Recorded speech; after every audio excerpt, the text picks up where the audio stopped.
Êtes-vous prêt à grignoter quelques livres? Alors, c'est parti!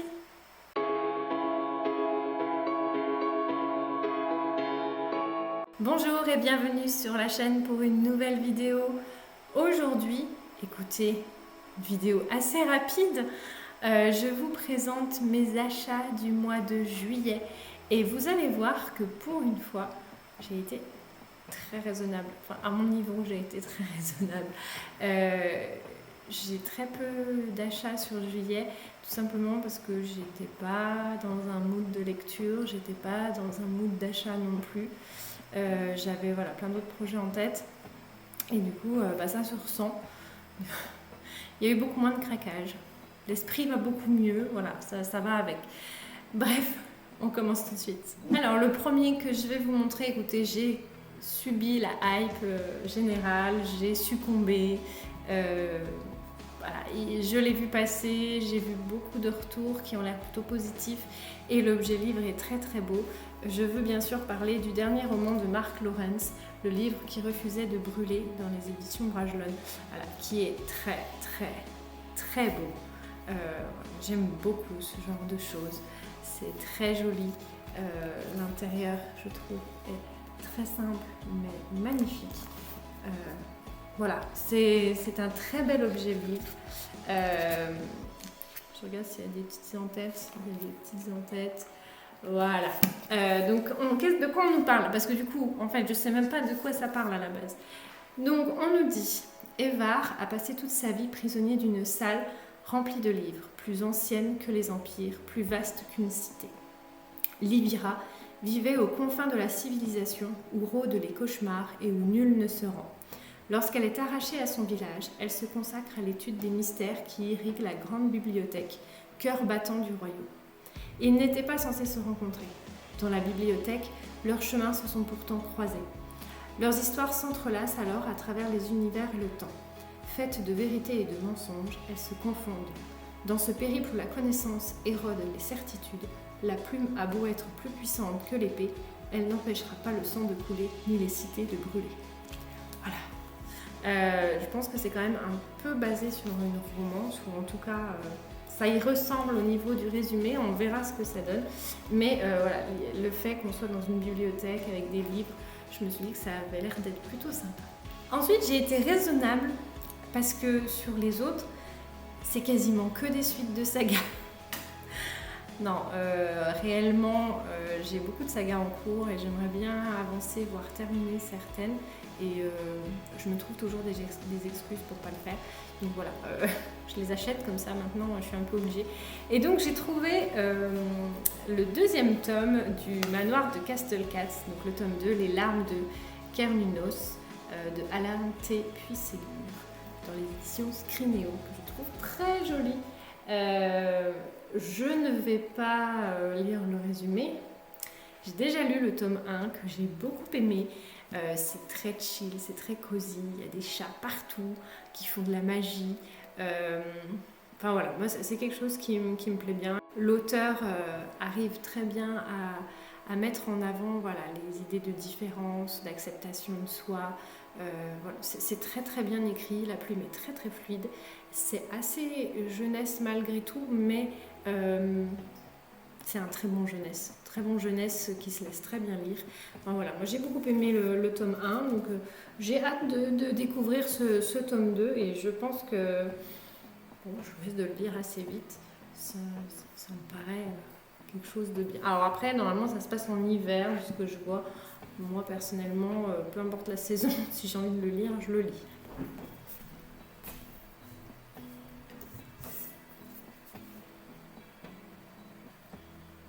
Tu fais quoi?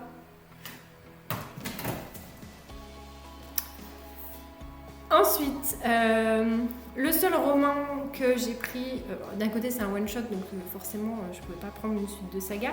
Il s'agit de Quand vient la Horde de Aurélie Lumong dans les éditions Folio Fantasy, donc les nouvelles éditions avec le tour bleu, j'adore, c'est très très beau. Je l'ai vu passer sur plusieurs comptes, dont celui de Lucie à lui, il me semble, qu'il avait beaucoup aimé. C'est de la dark fantasy. Voilà, c'est un roman de dark fantasy dans lequel la vengeance et la guerre font loi.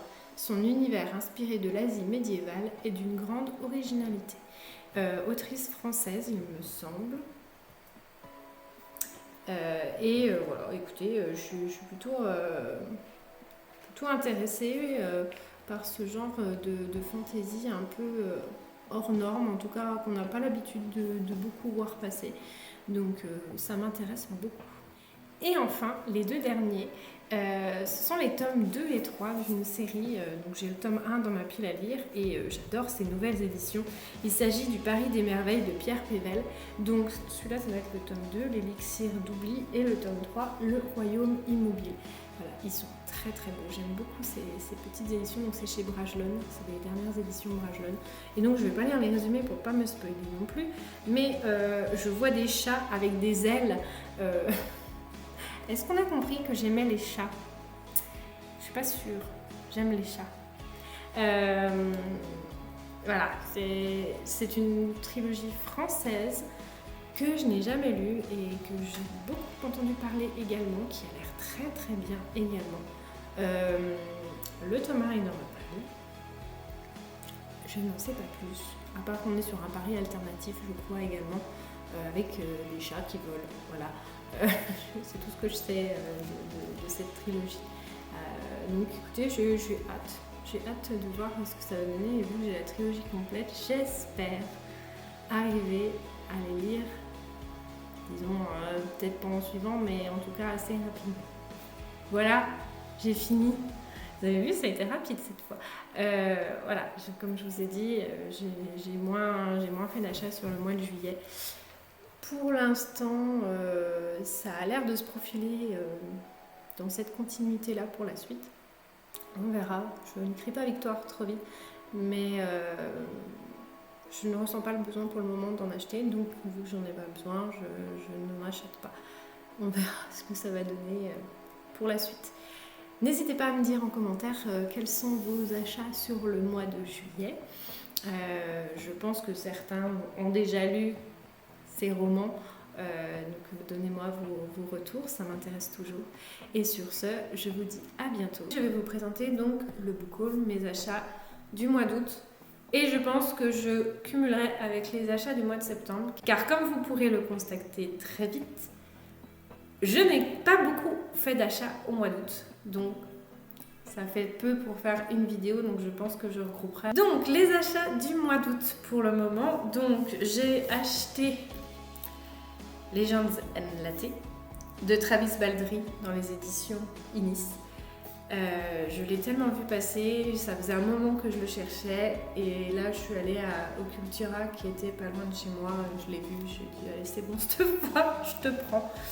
Donc je ne sais pas exactement l'histoire, à part que l'on est sur quelque chose de cosy et de fantasy, qu'on suit une orque qui a monté un bar, une taverne, quelque chose comme ça, et qui nous raconte son histoire avant qu'elle ait cette taverne.